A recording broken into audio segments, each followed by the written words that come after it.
نظام الدین قیصاري د طالبانو په بلنه کابل ته راستون شوی دی.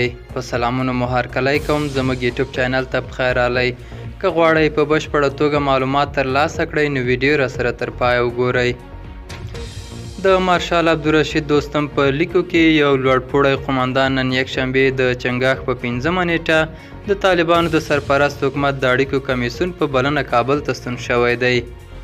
نظام الدین قیصاري په تیر حکومت کې د ولسي پاڅونوالو له مهمو قومندانانو څخه و چې اوس د طالبانو په بلنه بیرته افغانستان ته ګرځېدلی دی.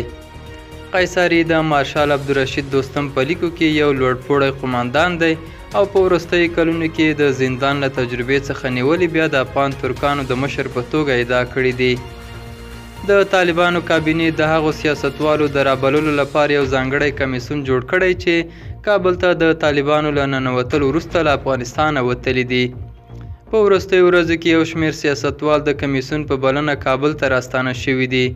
طالبان څه باندې 10 میاشتې وړاندې د دویم ځل لپاره پر افغانستان واکمن شول او کابل ته تر ننوتلو وړاندې د تیر نظام ډېر شمېر کارکوونکي او لوړ رتبه افغان سیاستوال له دغه هیواده ووتل. دا و زموږ نننی چمتو شوی ویډیو. تر بیا ښه وخت، ښې چارې.